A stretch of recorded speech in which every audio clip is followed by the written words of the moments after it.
Dhaggeeffattoota hordoftoota miidiyaa madda nageenyaa jaalatamu oduu har'aaf qabannee dhihaanne isinitti himuun faana turu ani Jersoo Wallooti. Oduu keenya jalqabaatiin kaaba Oromiyaa godina Walloo magaalaa Kamisee keessatti Liyyuu Haayiliin Amaaraa kaleessa galgala buufame dhalattoota Amaaraa achi keessa jiran waliin halkan dhiichisaa akka bulantu dhaga'ame. Bal'ina isaa Umar Sabawaan qindeeffate qaba. Walloo keessatti Liyyuu Haayiliin buufamaa jira. Kaaba Oromiyaa godina Walloo keessatti Liyyuu Haayiliin Amaaraa buufamee jiraachuu isiniif gabaasnee turre. Kaleessa galgala Liyyuu Haayiliin Amaaraa magaalaa Kamiseetti baay'inaan buufamee halkan magaalattii keessa deemuun dhiichisaa akka bulan jiraattonni madda nageenyatti himani. Liyyuu Haayiliin Amaaraa kun yeroo ammaa kana magaalattii keessa deemuun adda addatti wal qoqqoodaa akka jirantu barame. Akka namni bilbilaan dubbifne tokko jedhutti Liyyuu Haayiliin Amaaraa aanaa Arxummaa Fursee Caffaa baadiyyaa keessatti qotee bulaa irraa meeshaa yookaan qawwee guuraa tures yeroo ammaa kana dhufanii magaalaa Kamisee marsaniiru jechuun dubbatu maddi keenya kuni. Liyyuu Haayiliin Amaaraa kun kallattii hundaan magaalaa Kamisee marsaa kan jiru galgala kana yookaan borii maal gochuuf akka deemanuuf hin galle uummanni sodaa guddaa keessa jira jechuun dubbata maddi keenya gabaasa nuuf laate kuni. Oduma walqabateen obbo Awwal Buseerii qormaata kutaa 12ffaa osoo qoramuu saaxilame. Obbo Awwal Buseerii kaabinee PP guddaa godina Oromoo Walloo kan ture osoo barnoota hin qabaatin dokumentii sobaa bitatee kaabinee ta'ee hanga har'aa tajaajilaa kan ture. Guyyaa kaleessaa aanaa Dawwee Harawaa magaalaa Booraa keessatti barsiisota mana barumsaa sadarkaa 2ffaa Booratiif mallaqa kaffaluun qormaata kutaa 12ffaa qoramaa osoo jiru harkaa harkatti qabamee qormaatarraa baafame. Obbo Awwal duraan itti gaafatamaa callisii aanaa Dawwee Harawaa ture.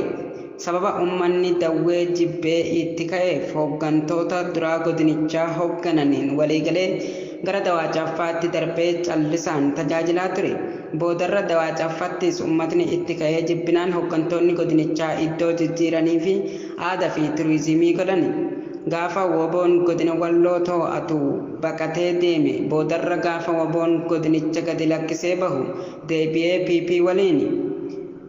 Gooftoliin isaa warri inni waliigaleenii haggansarraa isa kaa'anii turan waan arihamaniif innis hoffoluu hin dandeenye walumaan arihame. Guyyaa kaleessaa akka nama barnoota idilee kutaa 12ffaa barachaa turetti foormii hundumaa guutee qormaata xumura kutaa 12ffaa mana barumsaa qophaa'inaa Booratti osoo qoramuu saaxilamuun qabameera. Irra hedduun maqaa kaabineetiin jirtu osoo hin baratin dokumentii sobaa bitattee jiraataa akka jirtu ammaas odeessi qabatamaa hedduun karaa keessotiin nu gahaa jira. Obbo Awwal yeroo muudamarraa arihame ogeessan qacaramuuf waajirri siivilii sarvisii dokumentii sirrii waan hin isa gaafateef innis barsiisotaaf mallaqa kaffalee dafee dokumentii biraa baafachuuf yaadee kan ture harka harkatti qabameera. Rakkoolee akkasii uummata keenya keessatti babal'atee qulqullinni barnootaa sirruma badaa kan jirudha. Obbo Awwal Buseerii kaabinee godina Walloo PP kan ture qormaata kutaa 12ffaa osoo qoramuu saaxilame. Bal'ina isaa akka itti aanutti isiniif dhiyaata.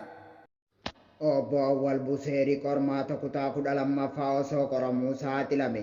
Obbo Awwal Buseerii kaabinee PP guddaa godina Oromoo Walloo kan ture osoo barnoota hin qabaatin dokumentii sobaa bitate kaabinee ta'ee hanga har'aa tajaajilaa kan ture. Guyyaa kaleessaa aanaa Dawwee Harawaa magaalaa Booraa keessatti barsiisota mana barumsaa sadarkaa 2ffaa Booratiif maallaqa kaffaluun qormaata kutaa 12ffaa qoramaa osoo jiru harkaa harkatti qabame qormaatarraa ari'amee jiraachuun dhaga'ame. Obbo Awwal duraan itti gaafatamaa callisaa aanaa Dawwee Harawaa ture. Sababa uummatni Dawwee jibbee itti ka'eef hooggantoota duraanii godinicha hooggananii walii galee gara Dawaa Caaffaatti darbe callisaan tajaajilaa ture. Boodarra Dawaa Caaffaattis uummatni itti ka'ee jibbinaan hooggantoonni godinichaa iddoo jijjiiranii fi aadaa fi turizimii godhan. Gaafa woboon godina Walloo to'atu baqatee deeme boodarra gaafa woboon godinicha gadi lakkisee bahu deebi'ee PP waliin gooftoliin isaa warri inni walii galeen hooggansarra isa kaa'anii turan waan arihamaniif inni soffoluu hin dandeenye walumaan arihamee jira.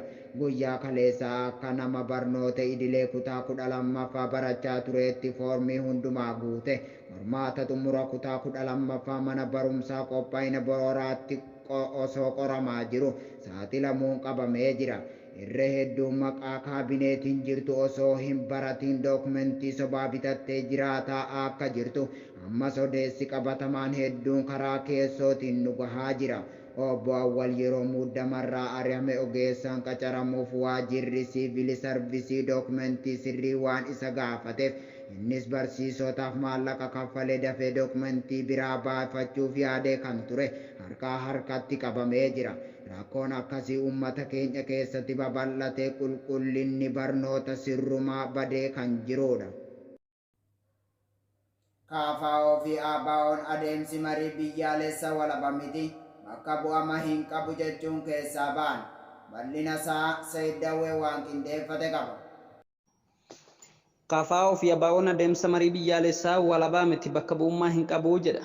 Paartiileen mormitoota sadii adda bilisummaa Oromoo ABO, Koongirensii Federaalaa Oromoo, KFO fi adda bilisummaa biyyaalessa Ogaadeen adeemsi marii biyyaalessaa karoorfame hin beekamu qaama walabaan hin filamne bakka bu'ummaa hin qabu jedhan. KFO fi ABO waamicha mana maree bakka bu'oota uummataan dhiyaateef irraa akka hafanii fi ABO'dhaaf ammoo waamichi akka hin taasifamne beekameera. Waamichi kun kaadhimamtoota marii biyyaalessaa gaggeessan irratti mari'achuuf godhame.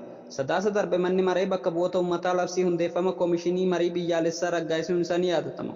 Manni maree bakka bu'oota uummataa labsiin kun beekumsa biyya keessaa fayyadamuuf furmaata haaraa ni fida. Akkasumas duudhaalee hawaasaa walitti ni hidha jedhee manni marichaa hooggansa koomishinii marii biyyaalessaa uummataan akka kaadhimamuu fi mana maree bakka bu'oota uummataatiin akka ragga'u eere. Kaleessa manni maree bakka bu'oota uummataa maqaa kaadhimamtoota 42 koomishinii marii biyyaalessaa gaggeesseen baasee jira. Durataan KFO Profeesar Mararaa Guddinaa KFO waamicha dhiyaateef akka hin fudhatin Addis Istaandaarditti himan. Itti dabaluunis qaamni marii biyyaalessaa gaggeessu walabaa miti jedhan.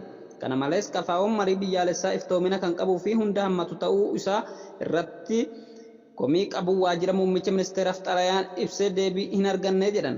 Itti gaafatamaan waajjira KFO Xurunaa Gamtaa gama isaaniitiin xalayichi mamii KFO walabummaa koomishinii marii biyyaalessaa irraa qabu ibse.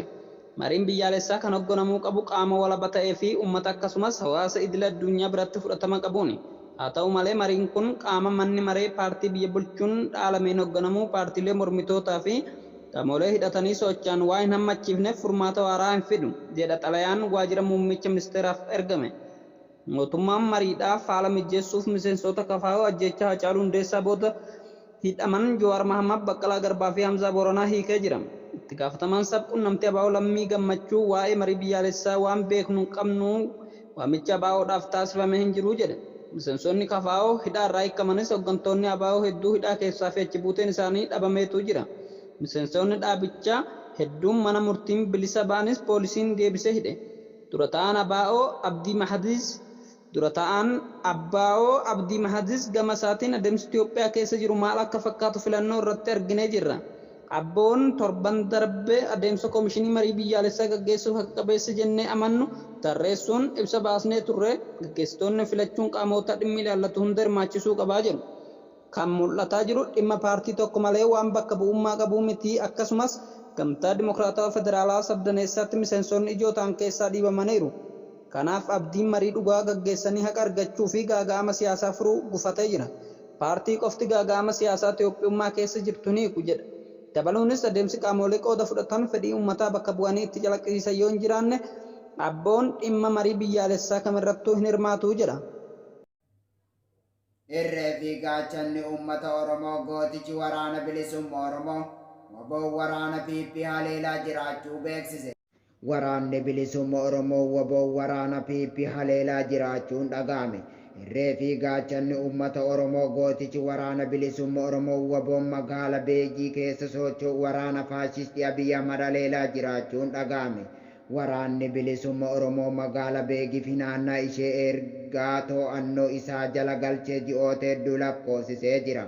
Guyyaa kaleessa waraanni bilxiginnaa kufaatii irra jirtu wal guurtee lafa ammaan dura WBO'n to'ate deebifnee qabanna jechuun garasitti imalte WBO'n haatte itti hidhuun hedduu ishee ajjeesu kaanis madeesse kaanis baqattee jirti. Waraanni faashistii Abiyyi Ahmad kan du'a irraa haftee baqattee hooggansa yookaan ajajaa isaaniitti bilbiluun nafaa lubbuun nuqaa qaba jechuun yeroo himatan humna dabalataa ergina malee dhufuun keessan hin ta'u jechuun akka dubbate dhageenya ajajaan isaanii kun. Humnoonni dabalataan karaa asoosaatiin ergamte waboo jalaa ba'uu hin dandeenye jedhu maddi keenya gabaasanuuf laate.